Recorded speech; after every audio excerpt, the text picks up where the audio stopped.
Shalom saudaraku, selamat hari Minggu. Kabar sukacita bagi kita semua. Senang sekali bisa kembali ada di sini. Baik, saudara, kita akan mendengarkan firman Tuhan. Mari kita bersatu di dalam doa. Bapa Surgawi, terima kasih untuk hari ini. Semua karena anugerah-Mu. Saat ini kami merendahkan hati kami. Bukalah mata hati kami, supaya kami mengerti kebenaran firman-Mu. Tolong hamba-Mu yang akan menyampaikan kebenaran firman-Mu, penuhi dengan hikmat, pengetahuan dari surgawi, penuhi dengan urapan, kuasa otoritas wibawa ilahi, dan sembunyikan di balik kuasa salib-Mu hanya kebenaran firman-Mu yang diberitakan untuk kemuliaan nama-Mu, dan kami sepakat mematahkan segala kuasa yang menghalangi pemberitaan firman-Mu, keakuhan, benteng-benteng keakuhan, atau siasat apapun, kuasa-kuasa jahat yang mencoba menghalangi, dihancurkan di dalam nama Yesus. Tutup bungkus tempat ini, keluarga kami semua dengan kuasa darah Yesus. Berfirmanlah Tuhan, kami siap mendengar. Amin. Shalom, shalom, shalom. Welcome in September, minggu kedua bulan September, dan saya menyebutnya terobosan di musim baru. Saudara, kalau kira-kira saya bicara tentang terobosan, apa yang terpikirkan oleh Anda? Penerobos, terobosan. Nah, seperti itu ya.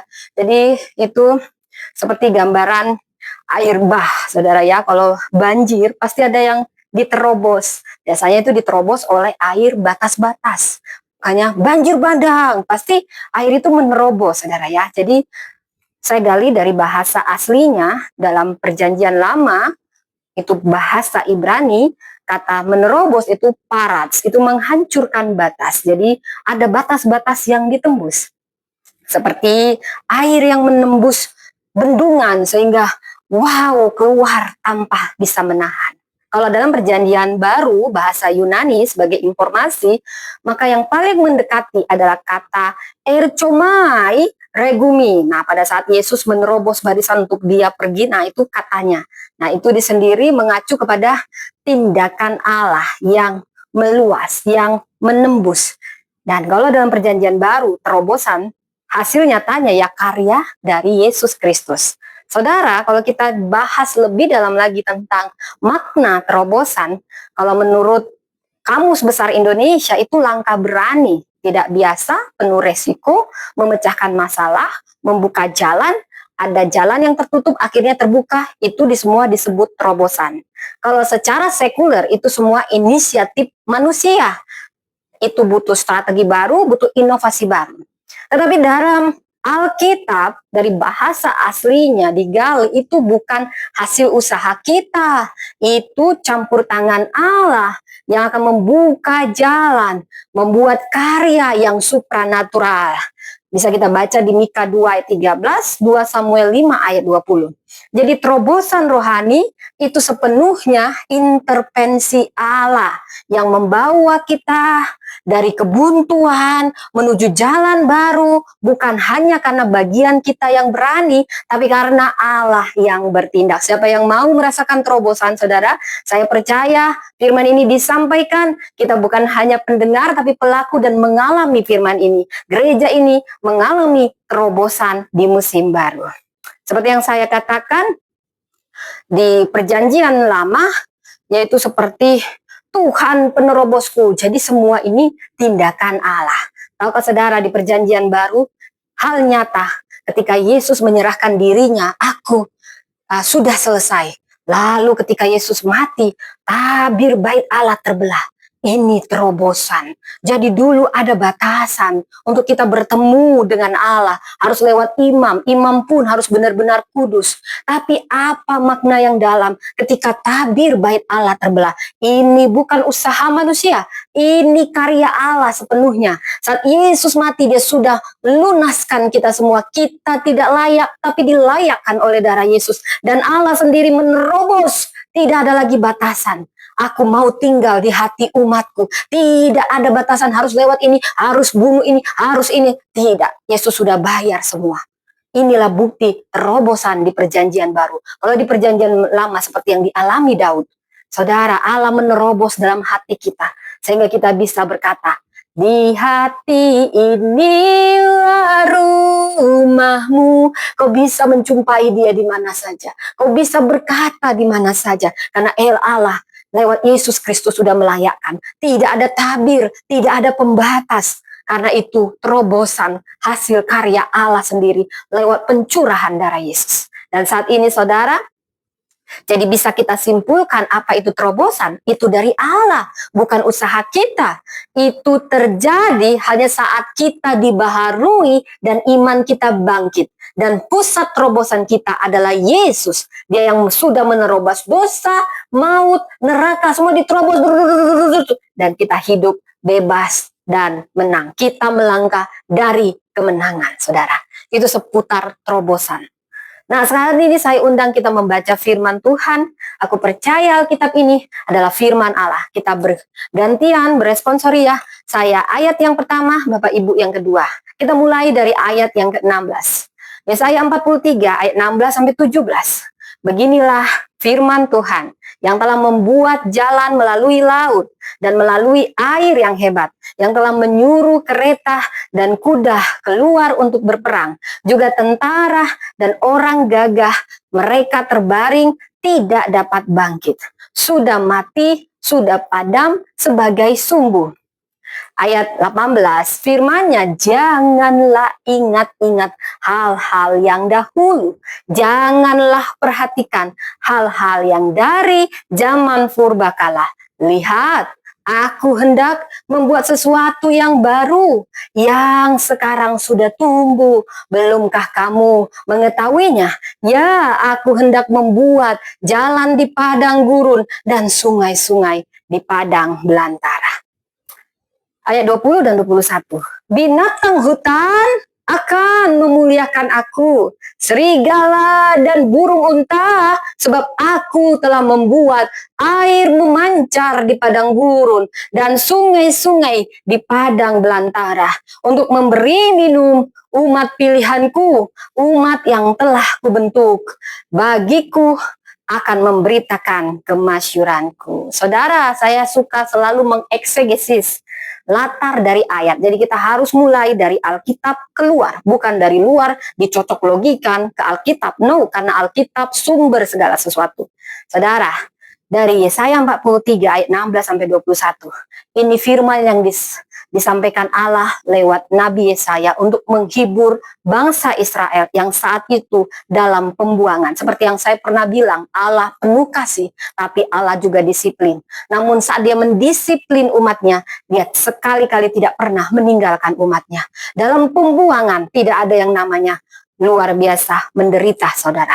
Pada saat itu, negara adidayanya adalah Babel. Kalau saat ini seperti Amerika. Bayangkan Indonesia di dalam pembuangan negara Amerika. Tidak ada identitas, tidak punya hak milik, yang ada penderitaan, penindasan. Sampai mereka itu lemah, letih, lesu dan dikatakan, oh Tuhanku pernah melakukan pada nenek moyangku. Nenek moyangku dibawa Musa oleh Allah yang besar itu. Mujizat besar di masa lalu. Mereka hanya bisa bernostalgia. Kalau dulu kita tak bertemu. Nah, itu seperti lagu-lagu lama gitu, saudara. Itu cuman itu main-main, saudara ya. Jadi Allah yang maha kasih, dalam dia mendisiplin umatnya, dia tidak pernah meninggalkan umatnya. Dan dia menghibur umatnya lewat Nabi Yesaya. Yesaya menghibur semua orang Israel yang sudah kehilangan semangat. Dia mengatakan dan memberi harapan. Allah masih sanggup membuat jalan baru di padang gurun. Karena penderitaan mereka yang terlalu lama sampai mereka lupa mereka identitasnya adalah orang pilihan Allah. Lalu Allah berkatakan, katakan pada bangsaku, aku akan mengeluarkan mereka dari perbudakan Babel, sama seperti mengeluarkan mereka dari Mesir. Aku Allah yang berkuasa dari dulu sampai sekarang. Allah kita, dia inovatif, dia kreatif, mujizatnya nggak mau itu aja, saudara. Indonesia, dunia ini penuh kekreatifan. Sebenarnya itu sudah tertulis di Alkitab. Apa yang nanti akan terjadi ke depan, terobosan-terobosan, itu sudah ditulis di Alkitab. Karena semua sumbernya dari Allah. Inovasi yang dibuat manusia, kecanggihan yang dibuat oleh manusia. Karena kita gambaran Bapa kita yang kreatif, yang inovatif. Jadi dia tidak suka hanya mujizatnya itu saja, lagu lama. Dia ingin pekerjaan yang baru, yang lebih besar. Ketika bangsa Israel mendengar ini, mereka pun melihat, aku akan melakukan terobosan. Jadi dari Yesaya 43 ini, ada 4 terobosan yang saya lihat. Pertama, membuka jalan di laut. Bagaimana mungkin ada jalan di laut? Allah membuka jalan di tempat yang dunia bilang mustahil. Aku akan membuat sesuatu yang baru. Bagaimana? Inovasi-inovasi yang ada saat ini sumbernya dari Allah. Allah nggak suka mujizatnya itu aja. Dia suka hal yang baru. Iblis yang suka lagu lama. Dia hanya tahu masa lalu, dia tidak tahu masa depan. Dia tidak bisa menciptakan yang baru. Dia hanya taunya nyontek, saudara. Dan Allah bilang, aku akan membuat jalan di padang gurun. Ini apa artinya? Akses ilahi di tengah kekeringan dan keterbatasan. Dan sungai di padang belantara. Artinya apa? Sungai adalah sumber kehidupan.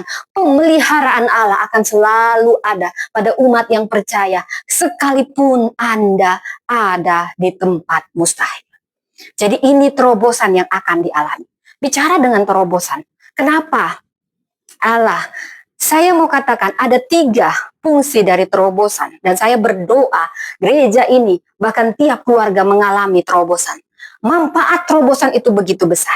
Ini pemulihan pengharapan. Saudara, yang bisa membedakan 2 orang dengan kondisi yang sama, apakah orangnya sama-sama punya pengharapan? Kalau dia masih punya pengharapan, maka keadaan itu tidak akan lama. Karena semuanya hanyalah temporary, sementara. Ini pun akan berlalu. Tetapi orang yang tidak mempunyai pengharapan, itu yang akan terperosok, bahkan dia bisa bunuh diri. Saudara, kalau Anda tahu ada terobosan dari Tuhan, maka Anda akan dipulihkan pengharapannya. Terobosan akan membebaskan kita dari masa lalu, melangkah dengan pengharapan baru. Terobosan, ini adalah pembukaan jalan baru. Kita mentok ke sini, tertutup, ke sana, tertutup, ke belakang, tertutup, ke depan, tertutup. Dan kita butuh terobosan dari Tuhan. Lihat, ini jalannya. Dan saya berdoa itu dialami oleh Anda. Itu manfaat terobosan. Itu karya Allah. Tuhan akan membuka yang tertutup. Saya berdoa apa yang selama ini tertutup, terbuka saat ini. Tuhan suka memberi kita visi yang segar dalam hidup. Dan penyediaan di tengah kemustahilan. Wow, bicara mustahil, bicara supranatural, itu bagian Tuhan. Dan itulah manfaat terobosan dari Tuhan di segala musim. Musim akan selalu berganti. Kita butuh terobosan. Ini yang akan menghadirkan penyediaan supranatural. Gereja Tuhan tidak akan pernah kekeringan. Karena ada terobosan dari Tuhan. Bahkan di tiap musim yang mungkin katanya mustahil, yang mungkin katanya resesi, menjadi resepsi. Karena itu, ini yang akan membuat setiap umat Tuhan kuat dan berbuah.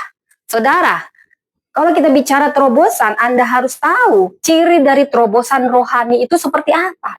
Kalau katanya ada terobosan dari Tuhan, maka ada pelepasan ilahi. Allah sedang menghancurkan belenggu. Kita butuh terobosan karena ada belenggu-belenggu yang menghalangi jalan kita. Dan itu bagian Tuhan, dihancurkan. Ada pelepasan ilahi. Ada perubahan arah, saudara. Karena Allah membuka jalan di padang gurun. Kita yang awalnya mentok nggak tahu mau kemana. Tetapi dengan terobosan, maka ada perubahan arah. Ini jalannya. Dan yang ketiga, bicara terobosan rohani, bicara percepatan kuasa. Hal yang tertunda lama sekali, semuanya tuk tuk tuk tuk tuk tuk. Itu seperti membalikkan telapak tangan. Anda akan seperti bermimpi ketika Anda mengalami terobosan rohani. Dan itu bicara perluasan kapasitas. Lapangkanlah tempat kemahmu. Jangan menghemat, saudara. Kapasitasmu karena sudah diterobos oleh Tuhan, maka tidak ada batasan. Teritorial pelayanmu dikembangkan. Saudara, itu seperti kalau kita punya YouTube, tiba-tiba sehari ada 1000 follower. 1000 follower itu namanya terobosan. Yang dulu cuman kita lama banget, cuman 1, cuman 2, saudara. Itu artinya Allah sedang memperluas pengaruh kita, jejaring kita, kapasitas kita. Apa yang dibatasi, itu lepas semua batas-batas, saudara. Ini ciri terobosan dari Tuhan. Siapa yang mau mengalami ini? Siapa yang mau, saudara? Dan sekarang pertanyaannya, kapan terobosan terjadi dalam hidupku, Tuhan? Bagaimana supaya ini terjadi? Apa yang harus aku lakukan? Ada 4 hal yang mau saya bagikan, saudara. Dan saya percaya ketika kita melakukan ini, Anda akan mengalami terobosan sesuai waktunya Tuhan. Yang pertama, ayat 18-19. Jangan ingat hal dahulu. Tuhan membuat sesuatu yang baru. Stop, saudara. Ngenang-ngenang yang lama bukan berarti nggak belajar sejarah. Penting belajar sejarah karena di situ ada kebaikan Tuhan. Kalau Tuhan tolong kemarin, dia akan tolong hari ini dan dia sudah ada di masa depan. Itu pentingnya. Yang saya maksudkan, jangan terikat.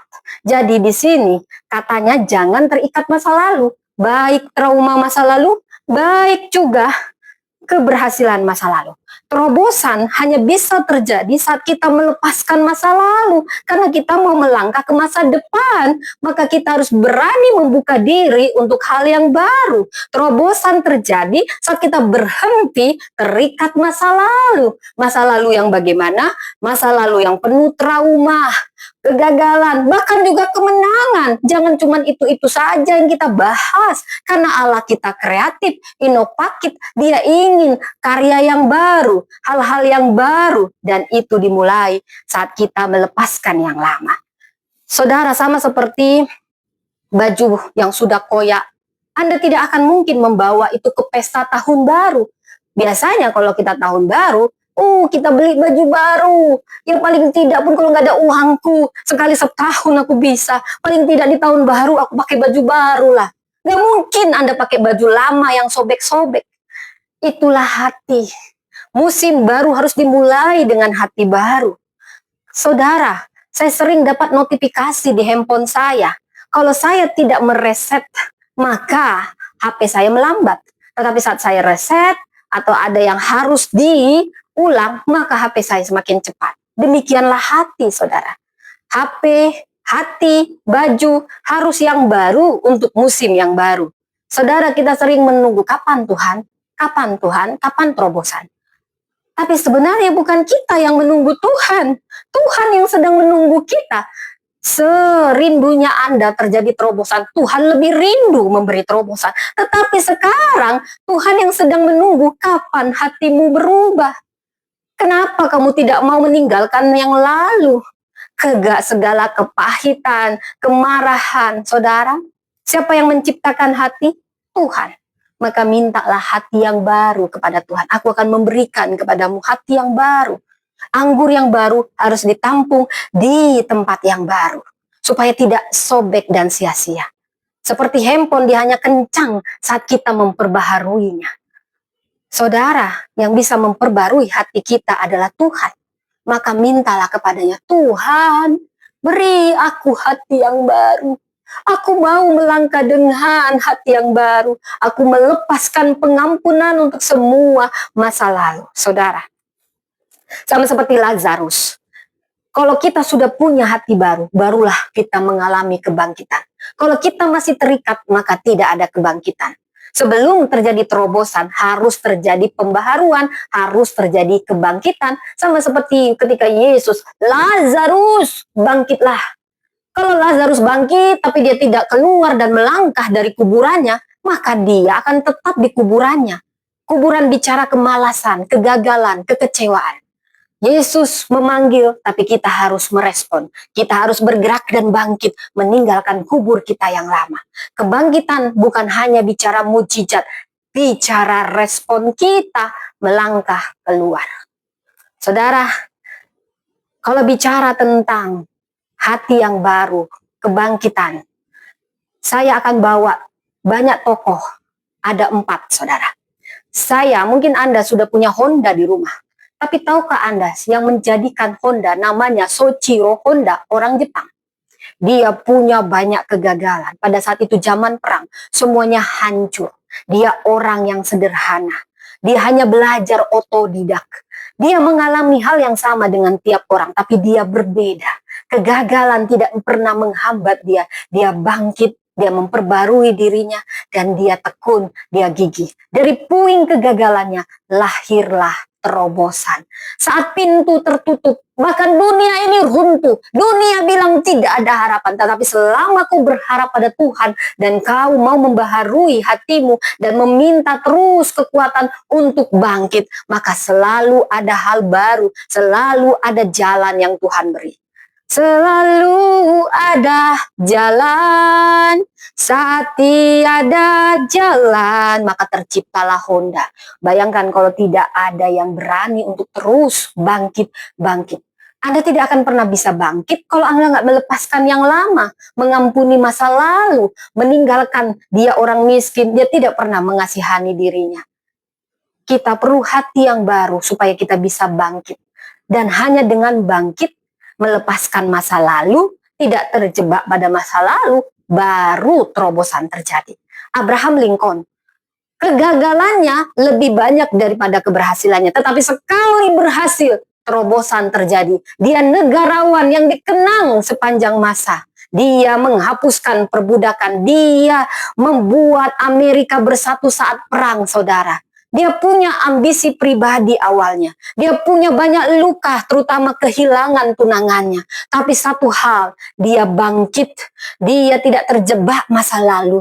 Dan dia gigih, dia tekun. Maka terobosan Tuhan beri. Tuhan hanya mau beri terobosan pada orang-orang yang mau bangkit, minta hati yang baru. Dia tidak pernah menyerah, maka selalu ada pintu. Tidak apa-apa, kita berjalan pelan, tapi jangan pernah berjalan mundur. Jangan menyerah.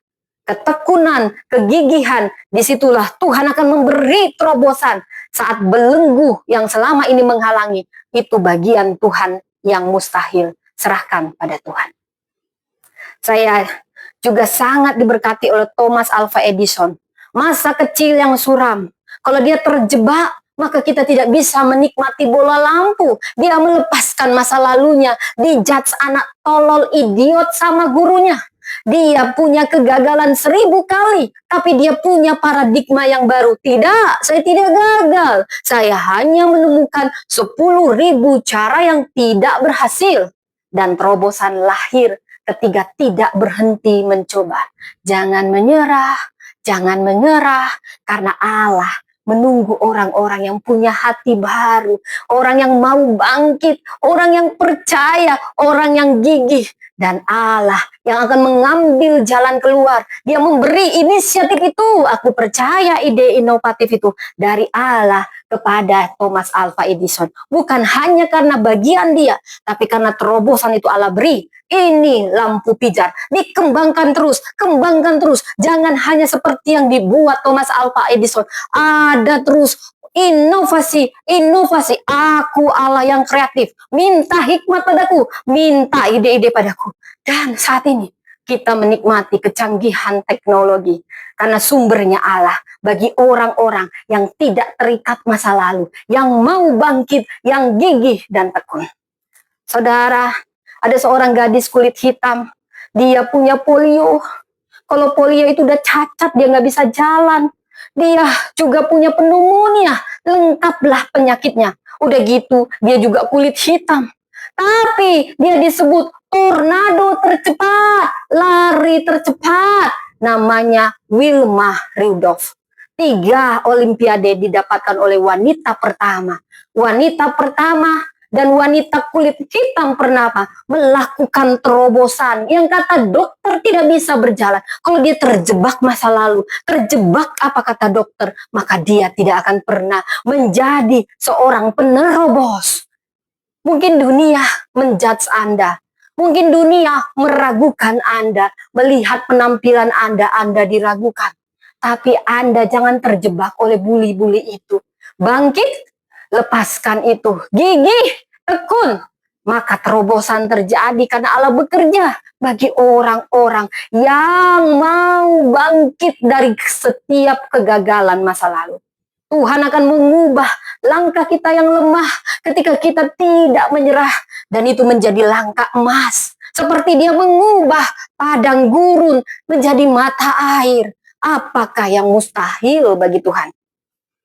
Saudara, jadi yang pertama, jangan terjebak masa lalu. Lupakan yang lama, maka terobosan terjadi. Yang kedua, saat kita percaya dan taat pada arahan Tuhan, ketaatanmu mendahului mujizat, ketaatanmu mendahului terobosan. Minta arahan Tuhan, jangan mengandalkan logika atau pengalamanmu, tetap doa, minta arahan Tuhan. Ketika Daud mau berperang, dia selalu minta arahan Tuhan walaupun dia sudah ratusan kali menang. Dan Tuhan tetap majulah berperang. Dan bukan Daud yang menerobos, tapi Tuhan yang menerobos. Maka Daud berkata, Tuhan telah menerobos musuhku di depanku. Seperti air menerobos. Terobosan terjadi saat kita taat. Jangan andalkan pikiranmu, andalkan Tuhan. Bukan hanya berusaha dengan kekuatanmu, walaupun banyak pengalaman. Tetap tanya Roh Kudus. Tunggu Tuhan, nantikan Tuhan. Karena terobosan yang dari Tuhan akan menjadi hal yang sangat spektakuler. Saudara, yang ketiga, apa yang bisa membuat terobosan terjadi saat kita hidup dalam doa? Bohong kalau nggak pernah doa. Bohong, doa kekuatan kita. Doa, iman, pujian, penyembahan ini sangat berkuasa. Mungkin kau tidak bisa apa-apa. Kau sudah melakukan semuanya. Kau duduk tenang di bawah kaki Tuhan. Nikmati hadirat Tuhan. Kau naikkan lagu pujian.